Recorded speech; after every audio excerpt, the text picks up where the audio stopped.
Okay, well, welcome to part 2 of my Lucian Carr Centennial Birthday Introductory Lecture to my new interpretation of the New Vision. Isn't that a mouthful? All right, so I'm going to go ahead and launch straight into it. A little bit of a recap. In part 1, I started to go a little bit into the idea of the occult, this sort of hidden knowledge. And that because the vision was inspired by, among other things, a vision by William Butler Yeats, the new vision was of the occult, of the hidden. And in fact, if you look at it, because a vision by William Butler Yeats was a product of automatic writing, and the phrase first thought, best thought was attributed to Lucian, automatic writing is basically putting pen to paper and flowing 100% without a filter, being a conduit. And so the beat phenomenon itself may actually be rooted in the occult via this phrase and the spontaneous prose that came through Jack. So using that as a starting point. Now, the beats themselves in their writing, although they used first thought, best thought, and got famous for that, was only tangentially what might be considered occult. Starting in the early part of the 20th century, there were things, or even before that, there were things like theosophy. There was channeled books, things like that. The tangential association would be, for example, among the beats, Jack claiming that the stream of words that were coming through him were basically coming from his deceased brother, Gerard. But the difference is, and the reason why Jack and the beats didn't really produce authentic, say, automatic writing, in other words, pure flow, just strictly being a conduit, is that Jack employed spontaneity to give life to his own narratives and stories and notes.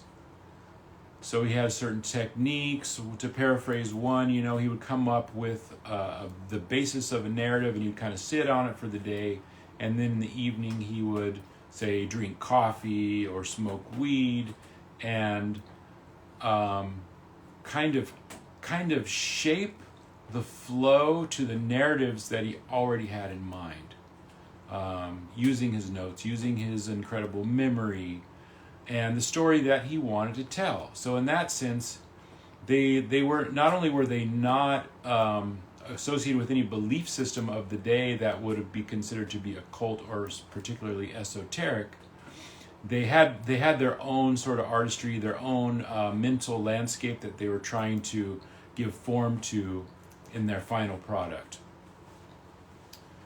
Let's see here.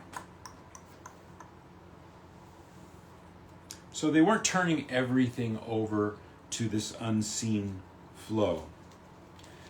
I also started to, and right as I cut off part 1, I mentioned the name of Carlos Castaneda, and how, for me, he has been the key to understanding the esoteric nature of the new vision. Making this, so I make this statement, which is that in order to understand the new vision that came from the occult, you have to delve into the occult. That's the key. 2 things in Carlos Castaneda's teachings that bear strongly on the new vision and illuminate it. One is his ideas of allocation of energy.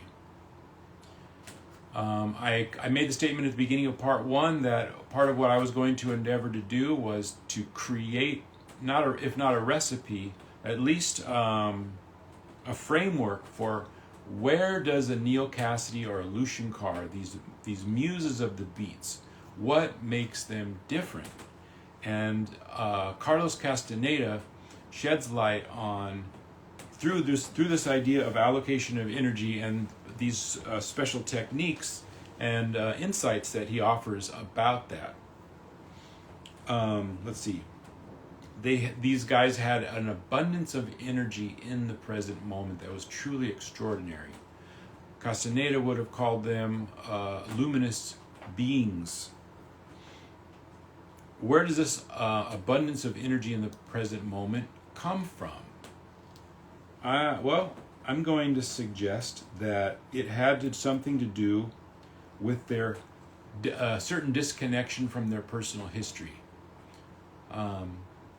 Neil's background was extraordinary in the sense it was tragic too, that he grew up largely homeless, he grew up in squats in Denver, and lost track of his father at a certain point.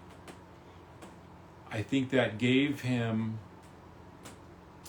well, it really, the term beat and one of its definitions, that of having nothing left to lose and no reason to stop the flow of life coming through you. There's an element of sadness to it, but the main thing from Carlos Castaneda's teachings point of view is that you weren't, when I talk about energy allocation, what I'm talking about is not having to prop up a sense of personal identity, but specifically not having to prop up and justify and have this recording constantly playing of what your obligation to tradition and family are. That you're freed from that.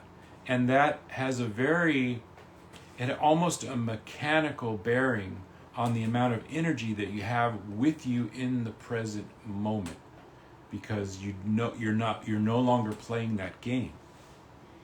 And there's this element of not needing to prop that up. There's also this element, as I mentioned, of saying, kind of fuck it. Like there's nothing.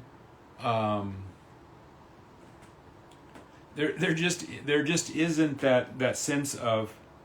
Part of it is that you're tired, right? That's part of being beat. You're tired, but in that tiredness comes an actual flow, which is energetic, ironically enough. So anyway, two ideas based on the definition of beat, this idea of tiredness and the idea of having nothing left to lose, which certainly I think would apply to Lucian and to Neil. Lucian, because he also had kind of a weird, dicey relationship with his father, who left the family at a very young age and gave him that bestowed upon him this extra energy, but obviously in a different way than Neil. For example, Neil was overtly a sexual person. I think that there was that element in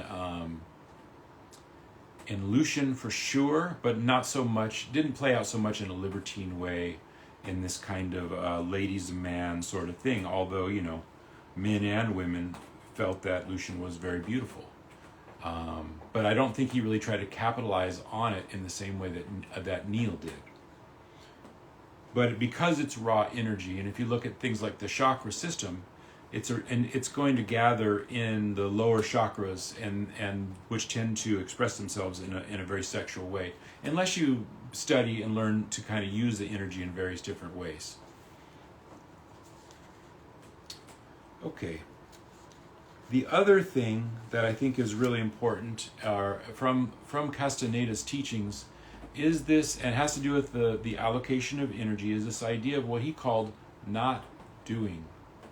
Not doing is a fascinating idea because it is reflected in Lucian's angst and dissatisfaction with the art world as he saw it. At the time he was having those conversations with Alan that are recorded so well in Alan's book, the book of Martyrdom and Artifice. Or is it Artifice and Martyrdom? No. Yeah, I keep looking across the room. Martyrdom and Artifice. Early journals and poems of Ginsberg, where he does such a great job of recording the conversations that he had with Lucian. And one of the things that Lucian expressed was he saw what he called the cute tricks of the poets of the day to try to arrest the attention of the reader, of the public, in order to make a career, in order to captivate the audience. Is there anything wrong with that? Not really. It's a very natural thing. But in Carlos Castaneda's conception of things, that would be considered a doing. In other words, something with an obvious motive, which,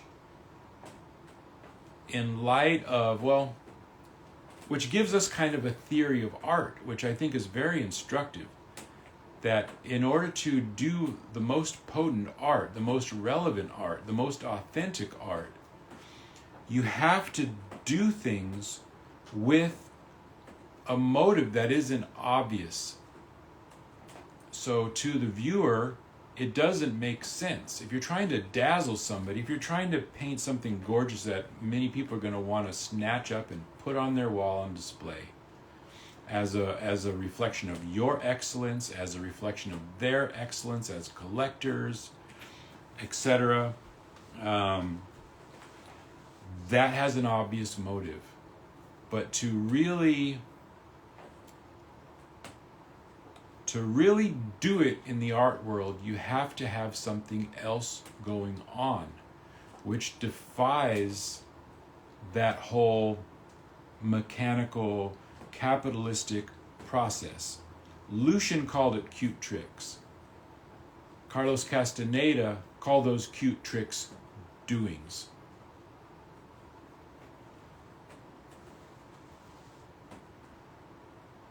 I'm going to bring up a quote here.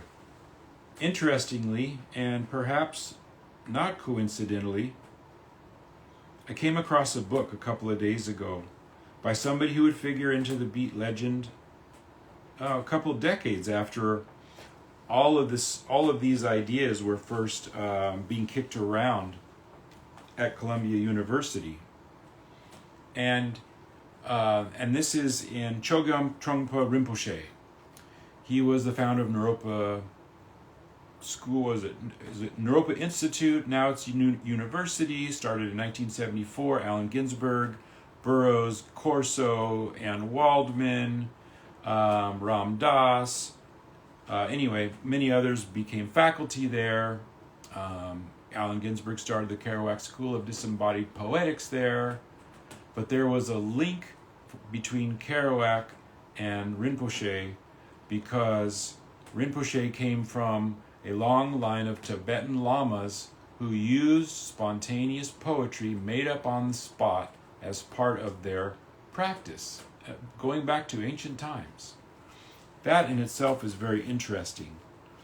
But with that, in using different language in this quote, Chogyam Trungpa Rinpoche does a great little description of what I'm talking about here.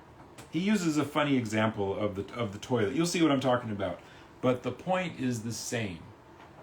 If you get too involved in your audience and the notoriety that you're trying to build, the careerism, you're going to miss the point. You're going to make shitty poetry. This is something that Lucian saw and was part of the reason why he turned his back on being an artist. There's more probably to that psychologically, but this is a big part of it. So here's the quote. One of the issues we face when composing songs or poetry in the modern age is that we may get ourselves into a certain problematic attitude. You might be an insignificant poet who composes poems while you are sitting on a toilet seat, writing on toilet paper, then wiping yourself with it and flushing it down afterward. So he's actually... he's using the toilet analogy to say, this is actually a good thing, this is how a poet should approach things. But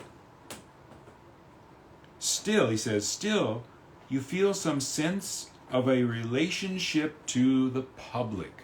In other words, he's describing a doing. You are addressing somebody out there and saying something to somebody rather than writing poetry for its own sake. That's a not doing. That attitude is an enormous problem and creates a lot of incompetence. It produces a lot of bad poetry because you're always trying to say something or address someone rather than just verbally doodling. In other words, being the conduit. And this is the distinction that I'm making. And when I'm talking about the muses of the beats, Lucian, Cassidy, they were conduits. They weren't reporters. They were embodiments. They weren't describers. They were the thing to be described because the energy store that they represented was electric and gave them magical abilities, full stop.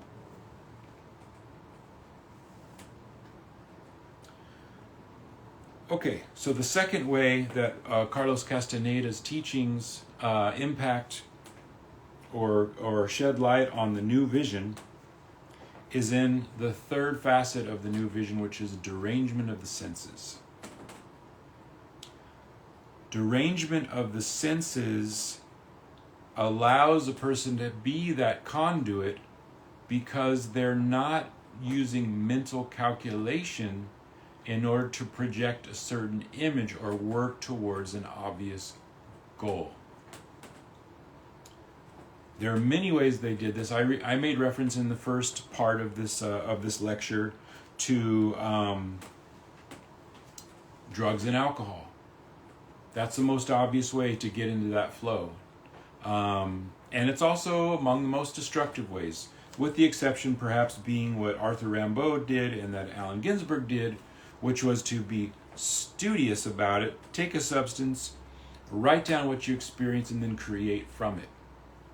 Allen was careful, as I had mentioned, to not take the same substance multiple times in a row, to space it out because he knew that addiction was a potential downfall.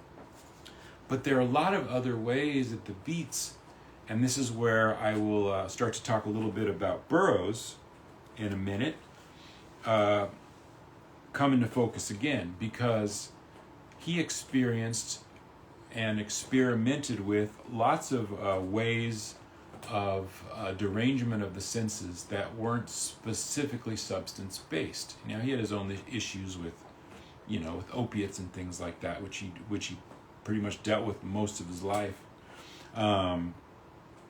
between methadone and the heroin and the morphine and such. But one that I thought was really cool. There's a lecture about On the Road from a Yale professor. Gosh, it's probably 15 years old by now, maybe more. She's talking about Kerouac's On the Road and kind of elaborating about the beats and what they were all about. She honed in on something that I thought was super cool and interesting. How the beats courted embarrassment. And I highly recommend looking that up and seeing what she has to say. I believe it's a two-parter, and I think it's in the first part, if I remember correctly. But the beats openly courted embarrassment. And this is a way to derange the senses. Because what happens when you get embarrassed, right? You often turn red. Now, granted, if you're courting it, you're going to probably embrace it to a certain degree to where you won't be actually embarrassed, but it's putting yourself on the spot in a way that could potentially be embarrassing. I remember when I was a kid, this would happen to me. I would feel compelled to say things in class, say in elementary or middle school, and then I would feel all the eyes on me and the attention would turn me red. It's literally like people's energy was like making my blood come up to my head. It's really strange how that works. It hasn't happened to me in a while, maybe because I'm, like, relatively speaking, kind of shameless, and I try to kind of keep out of the spotlight for the most part. But anyway, it's a fascinating thing, but it certainly takes you out of your head, right? It takes away your ability to be calculated, because you're just sort of sucked up into the moment. Another thing that derangement of the senses does is it helps to loosen the grip of consensus reality Going back to the example of having a disconnect from your past history. That is a kind of consensus reality, because the average person devotes a lot of conscious or subconscious energy in propping up the story of personal history and of personal identity. That's another aspect of it. So when that grip of consensus reality is, or what Castaneda would call ordinary reality, is lost, then other things can come through. That's what it means to be a conduit. When you're in the moment, those things can rush through you, in the same way that automatic writing gave us Yeats's A Vision, which was a primary source and inspiration for the new vision.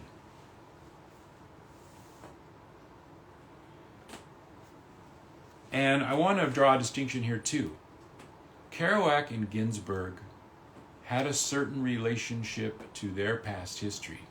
Kerouac, in particular, was obsessed with the tradition of Catholicism, the promise that he made to his father on his deathbed to take care of his mother, and these things consumed him. And I would also say in this context that it relegated him to a life of being a describer and a reporter of the life that he saw embodied in those around him.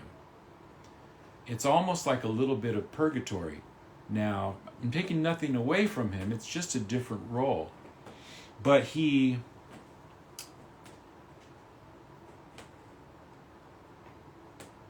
did it exquisitely. And this is part of his legend. This is part of the role that he played. So I'm not knocking it, but I am saying he had a different role to play, and he was obsessive about that too. But there was always that disconnect of, like, I'm Jack, and these people are much more than me, and I need to showcase them so that the world can see what I see. So this, going back to this idea of doing versus not doing meaning, having that hidden motive that makes things to the public seem a little bit off or strange or unreasonable. To some, they even seem a little bit scary, because the energy that comes through this, going back to this reallocation of energy, it's palpable. You can see it. When you see a not doing, it's almost frightening, because you can feel the different quality of the energy and amount of the energy coming through some of these behaviors. Driving a car. Neal Cassady did not drive a car in a way that was justifiable to most people. There's a great story on YouTube where Bob Weir talks about when the Grateful Dead lived in the Haight and Neal was his roommate. Someone would send them out on an errand, they'd hop in whichever vehicle was there, and Neal, and I mean there's millions of stories like this is just one I liked, but would drive through San Francisco 50, 60 miles an hour and never stop. At a red light, at a stop sign, just go. Now Weir said he could, what did he say? He could see the future. He knew it was going to be safe, whatever. So this is what I'm talking about, being a luminous being. This is what I'm talking about, having these almost magical abilities. Maybe they were magical. Other not doings, or not, I use them interchangeably. Sometimes I say non, sometimes I say not. I think Castaneda used the term not doing. Not that important, I suppose. Okay. Disconnection from personal history. The other one is disconnection from personal identity. So because we have these recordings, these tapes that run in our conscious and subconscious minds of, like, I am this, I have to project an image. This is the part of the downfall of the doings of the would-be artist, who is a careerist, who's constantly thinking about how this is going to come across to people, anything that they're creating, trying to play to the audience. One way that Castaneda prescribed was something he called changing facades, which is literally dressing up as some other type of character, as some other type of role in life. Interestingly, Burroughs did this a full 20 years before Castaneda's writing started coming out. And that's the thing about shamanism. Shamanism, much rather than being sort of the sidebar occult worldview, cosmology, group of techniques, it actually undergirds a lot of what we do naturally, and the things that we consider to be fun. Like clapping is clearing energy, dancing and singing, things that we do on stage. These forms of embodiment all fall under the umbrella of shamanism, theater. So dressing up. Here's a quote. Great book, incredible book. Gerald Nicosia, this is the latest edition. Memory Babe, a critical biography of Jack Kerouac. I had never seen this little vignette in any other biography so far. So this is a great contribution. He says, although Burroughs does not recall it, Edie, meaning Edie Parker Kerouac, and her sister Charlotte recall Bill dressed as both a priest and a cowboy. And in the latter outfit, he allegedly entertained them with tales of his life out west. Lucian Carr conferred with this recollection of the Parker sisters, saying it was very easy for Bill to make himself look like a priest just by turning his collar around. Anyway, I love that, because that would be an example that Castaneda later, probably in the 70s by then, so in this period it would have been the 40s that they're referring to there. But in the 70s, Castaneda called it changing facades and presented it as a shamanic technique.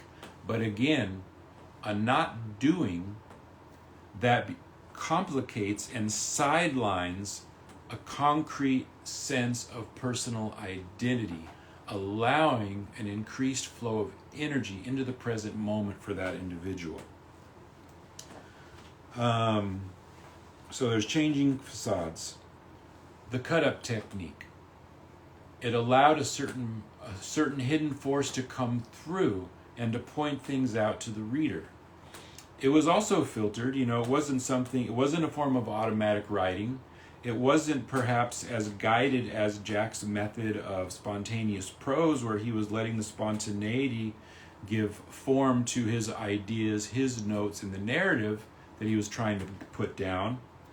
But the cut-up technique was curated in the sense that there was randomization, but there was also an organization at the same time, using intuition, using a sense of artistry and choice of the artist or the person doing the writing. There were the dreams. Ginsberg at Naropa would meet up with Burroughs monthly, and they would discuss their dreams that they had while they were asleep.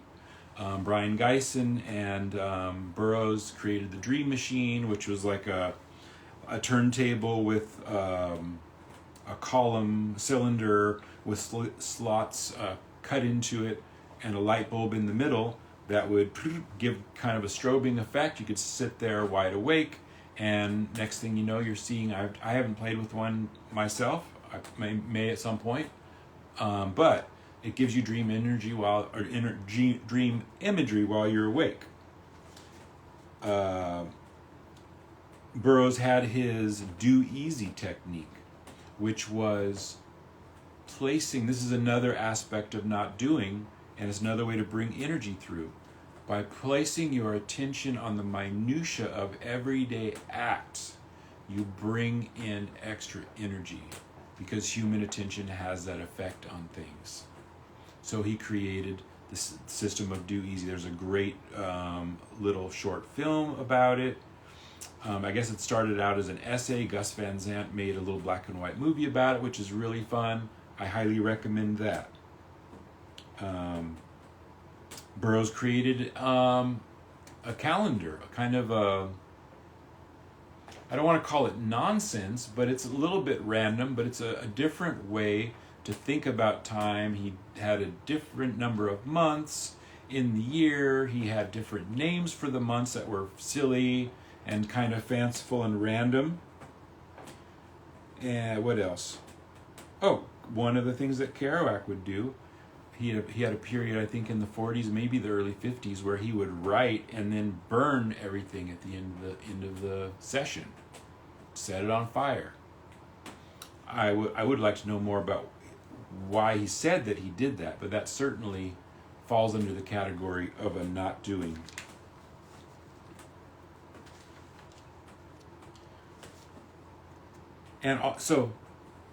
And this idea of madness, mentioned right up front in Ginsberg's poem Howl. Later in the 90s, he went on Conan O'Brien, and when Conan asked him, what held you guys together? Like, what was the bond?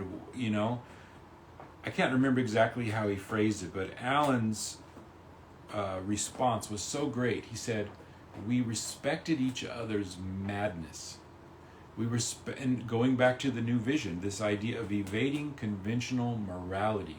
There are many reasons why you might manifest behaviors that are considered to be madness. Part of it is that beatness. Part of it is the fact that modern life is so unnatural and it's such a stressor.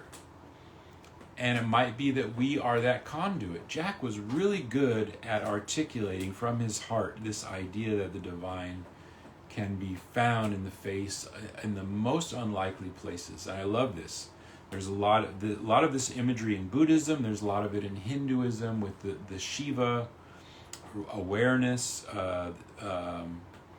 and these Tibetan and Zen madmen, tricksters, etc., that they're doing not doings. They're doing things in their own peculiar, particular way, and to a greater or lesser degree, they're aware of the power and the energy that comes through these kinds of activities that are so hard to justify and explain to people who don't quite understand. And what I love about these not doings is you can endlessly improvise. You can make things up. You can take any ordinary task, put your own spin on it, make it silly, make it fun, put your attention on it. You can devise all kinds of systems. You can have full-blown OCD maybe. But if you understand, and this is the thing too, this is key, and I skipped over this earlier, but this is a perfect time to bring it up. Castaneda called this phenomenon controlled folly. Somebody picked up the idea and shed light on it a little bit later, a fantastic writer by the name of Arnold Mindell, and I like the rephrasing that he did, but he calls it controlled abandon. But by taking charge of these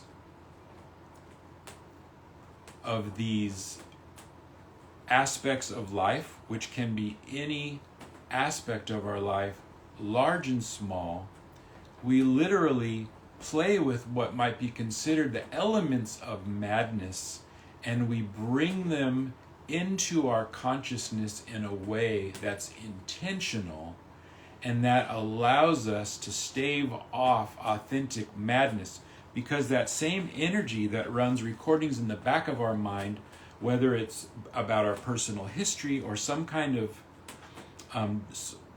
concrete sense of identity, that actually causes us to have authentic psychotic breaks. The more we buy into the mass consciousness and these facades that we are handed by tradition, and this sense of egotistical propping up of a role, of a career, and of an identity, stresses us to the point that we can have an actual break, which can end in so many different kinds of tragic ways. But as we play with these elements artistically, and we're actually playing with non-duality, because we're not saying, I will describe that. I am this thing. I am this image. I am what my parents asked me to do. I am what society asked me to do. When we take ownership of that process and we're willing to play with identity, we're willing to not be ruled by our personal history, we're actually collapsing those dichotomies and we're embodying ourselves. And what comes through in that case is our truest self. So, as you can see, I'm passionate about it. That's what I have to say tonight. That's part 2 of the, see if I can get this word salad out there. Introductory Centennial Lucian Carr Birthday New Vision Reinterpretation Revival Lecture. And yeah, so there it is, and I hope to start a wider conversation. I've got more to say about it, but that's what I have to say about it for now. And thank you for listening.